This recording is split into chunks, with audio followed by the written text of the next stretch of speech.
تي راجل عنده 27 سنة وصل لغرفة الطوارئ مضطرب ومرتبك وحاسس بصداع شديد، والمسعفين قالوا للممرضة انه جاله نوبة صرع في عربية الاسعاف، ولاحظوا كمان ان قلبه كان بينبض بشكل غير منتظم. تي كان مكرس حياته كلها للجيم وكان مركز في تدريباته جدا جدا. في اوائل العشرينات من عمره لما كان في الكلية كان عارف ان ده العمر والوقت الرئيسي في حياته كلها، مش بس عشان يبني اساس قوي من العضلات، لا كمان عشان يبني اساس متين من الانضباط. فكان بياكل اكل صحي، ما بيسهرش ولا يطلع طلعات كده ولا كده من اللي الشباب في سنه بيعملوها، وكان بينام كويس وبيتمرن جامد علشان يبقى قوي جدا على قد ما يقدر. وكل ده فعلا جاب نتيجة طبعا، شكله وقوته كانوا امبرسيف جدا. اما ترندات المكملات ما كانتش بتاكل مع تي قوي، كان عارف ان الانضباط في انه ياكل كويس ويتمرن كويس هيجيب له اعلى نتائج، وان اي حاجة غير كده شكليات. ولكن لما جرب يجيب مكملات فكر يوفر فلوس عن طريق انه يشتري المواد خام ويعمل الميكسات الخاصة بيه لوحده. وفي يوم من الايام وهو بينقل المكونات من اكياس تاجر الجملة للعلب بتاعته، قام تي كتب بالغلط على العلبة اللي فيها بودرة الكافيين انها بودرة BCAA.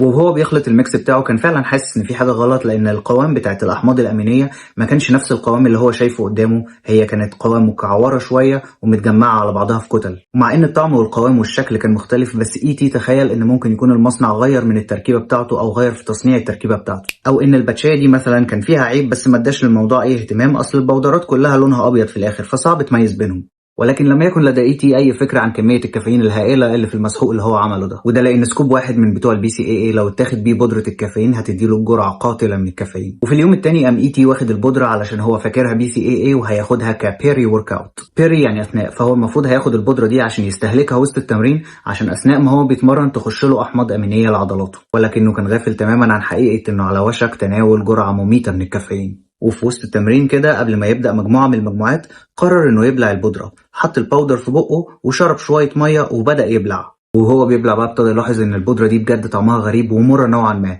فعلا ممكن يكون المصنع غير طريقة تصنيع الأحماض الأمينية دي. ومباشرة بعد ما بلع تي 35,000 مللي جرام من الكافيين ابتدى يلاحظ حاجات غريبة، بس هو ما لاحظش ان هو اخد كمية الكافيين اللي موجودة في 350 فنجان قهوة في شوط واحد، لا هو كان حاسس انه مش متظبط والتمرينة مش عارف يأدي فيها كويس، فقعد يعدل في التمرينة بتاعته ويجرب تمرينات اخف. ومع مرور الدقايق بدأ تي يحس كأن في قطر داس عليه، معدته فيها حرقان كأنها بتولع، وقلبه بدأ ينبض بشكل أسرع وأسرع، بدأ يحس بدوخة وبدأ فعلا يحس انه بيموت لما تنفسه بقى عالي وسريع. وبدأت الرؤية أخيرا في التشويش وتكعبل في مكانه، وقع ورجع على الأرض كمان. وهو على الأرض اتصل بالطوارئ لأنه كان في حالة خوف رهيبة، وفي الإسعاف تي حصلت له نوبة الصرع الأولى قبل ما يدخل الطوارئ على طول.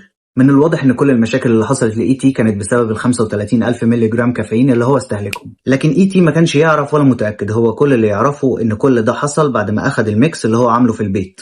والمشكلة ان الاطباء كمان ما عندهمش اي فكرة ايه اللي حصل ولا هو خد ايه، لكنهم لاحظوا ان درجة حرارته عالية جدا اول ما وصل. وكمان فحص الدم بان فيه ان تي بيعاني من ارتفاع السكر في الدم. فانت لو قدامك واحد جيماوي وشايف ضربات قلبه سريعه وايقاع قلبه غير منتظم وكمان بيترعش وتعرض لنوبه صرع، ساعتها ممكن تخمن انه استخدم منشط كيميائي سبب له كل الحاجات دي وسبب له ارتفاع السكر في الدم. منشط كيميائي زي المنبه عمال يبعت رسائل كيميائيه للجسم مفادها It's time to fight or flight. الفايت اور فلايت او اللي هو القتال او الهروب اقصد بيه طبعا الادرينالين. والادرينالين بينبه الجسم انه يحرك مخازن الجلوكوز بسرعه، علشان الجسم بيحاول دلوقتي حالا يزود الخلايا والعضلات بالطاقه اللازمه للقيام بالقتال او الهروب ده.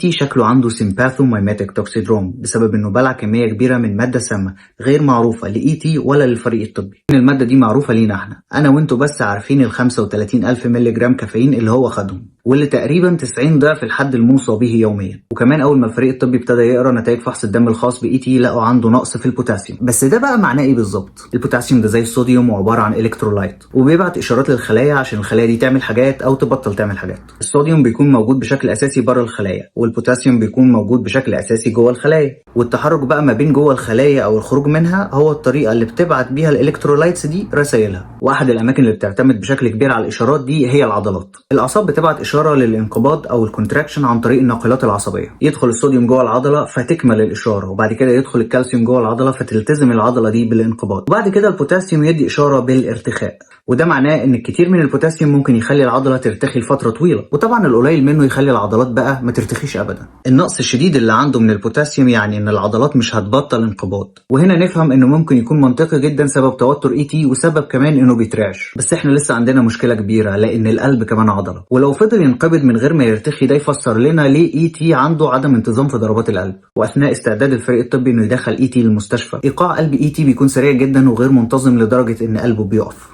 احنا عارفين ان اي تي استهلك عن طريق الخطأ جرعة مميتة من الكافيين، بالتالي ارتفاع السكر في الدم ممكن يكون نتيجة لرد فعل القتال او الهروب، ونقص البوتاسيوم في الدم قد يكون سببا في ارتعاش العضلات وسكتة القلب. ولكن ليه بقى كل ده حصل؟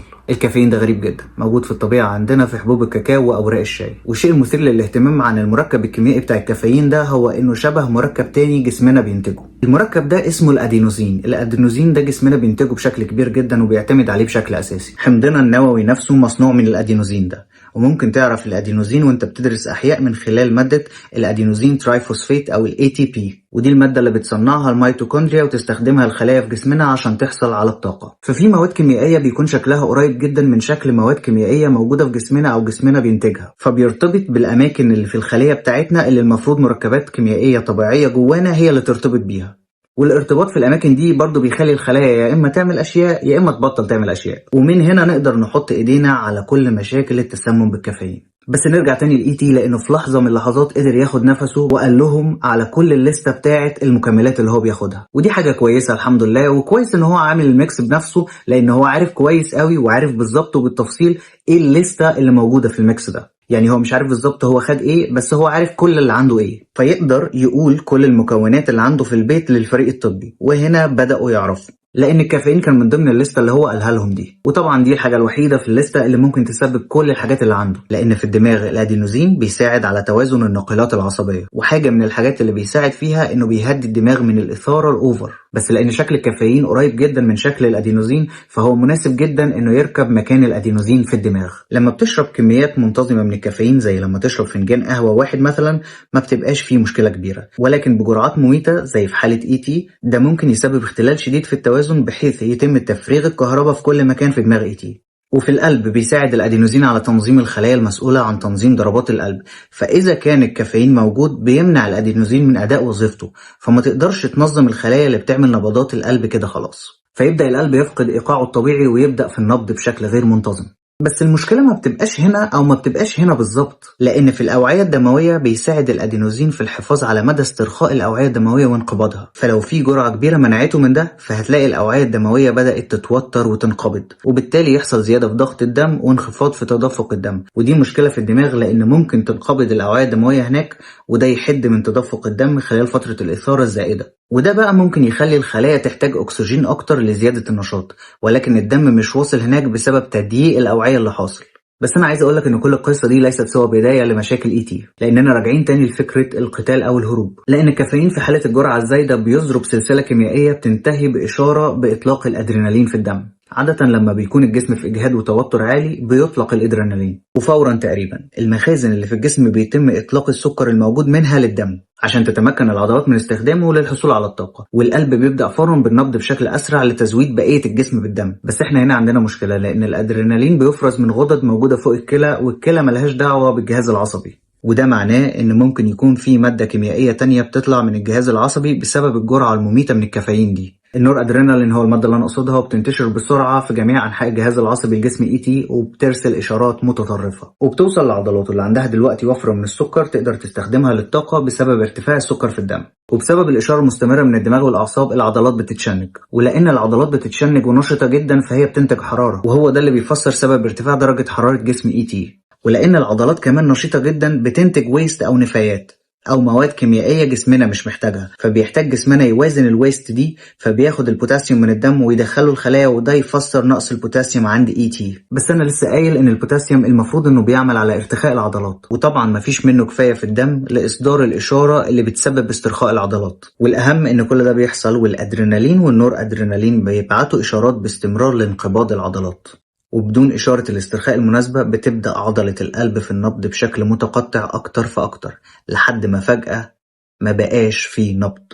طبعا توقف تدفق الدم معناه ان مفيش اكسجين وصل للعضلات، وده في وقت بيكون فيه الطلب على الطاقه عالي والدم مش واصل، وطبعا بيبدا العضلات والدماغ ما يوصل لهمش اكسجين فبيموتوا، بينما الفريق الطبي مستمر في محاوله انعاش اي تي. هم فضلوا يحاولوا ينعشوه كتير وفضل قلبه يقف، والمشكله ان ممكن الانسجه العضليه الميته تسرب محتوياتها وتسرب البروتين والحديد في الدم، فلما يبدا القلب يشتغل ويدور الدم تاني بتفضل الخلايا العضليه ميته تتحرك وتتجمع عند الكليه، وده ممكن يبدا يتلف الانابيب اللي في الكليه تسبب له ضرر دائم، وده بالظبط اللي حصل لدماغ وقلب والكليتين بتوع اي تي بعد ما اخد 35,000 مللي جرام من الكافيين. بس هل في اي شيء ممكن يتعمل عشان ينقذ اي تي؟ ايوه ممكن. وده يرجعنا تاني للتركيب الكيميائي بتاع الكافيين. مبدئيا كده الكافيين ده جزيء صغير وخفيف، وده ممكن يخلينا نقدر نتعامل معاه بسهولة لحسن الحظ. ثانيا الكافيين ده مركب هيدروفيليك يعني محب للماء، من الاخر كده يعني بيدوب في المية مش زي الزيت اللي هو ما بيدوبش في المية، وعلشان كده مش هيتوزع الكافيين على مجال واسع في الجسم، وده معناه انه من المرجح ان الكافيين هيفضل في الدم بدل ما يستخبى في اعضاء الجسم، علشان دي هتبقى مصيبة مستحيل نعرف نتعامل معاها. ومن هنا ممكن نعمل تنظيف لدم اي تي عن طريق الدياليسيس او غسيل الكلى، ويتم توصيله بآلة، وبنحول تدفق الدم للآلة دي علشان نتخلص من الكافيين، ويتم إرسال الدم النظيف مرة تانية لجسمه علشان يشتغل بشكل طبيعي. يمكن الوقت لسه ما عداش، ويمكن الفريق الطبي يقدر يلحق اي تي لان اي تي ما اخدش الكافيين ده من فتره طويله. يمكن لسه الفريق الطبي يقدر يطهر له معدته ويديله كربون علشان يلتصق بالكافيين وما يخليهوش يمتص ويرجع للدم تاني. وبالفعل بعد ما عملوا كده وبعد ساعات من غسيل الكلى اي تي ما بقاش بيعاني من اي حاجه من المشاكل اللي كانت عنده. النوبات وقفت، وايقاع قلبه بدأ ينتظم، وارتفاع السكر في الدم مش بيشكل اي تهديد لحياته في السياق ده، وبدأ فعلا ارتفاع السكر يحل نفسه بنفسه بعد فترة قصيرة. ولأن نقص البوتاسيوم في الدم كان سببه تحول البوتاسيوم لجوه الخلايا، فهو جسمه ما فقدش بالفعل البوتاسيوم ده، فمش محتاجين نعوضه بشكل قوي. وبعد ما رجع البيت رجع لتفكيره القديم بتاع ان المكملات ممكن تكون حاجة كويسة، لكن الاكل الصحي والاستمرارية في التمرين هم اهم عوامل لتحقيق اي جينز في الجيم، وان اي حاجة غير كده شكليات. وشكرا لمتابعتكم.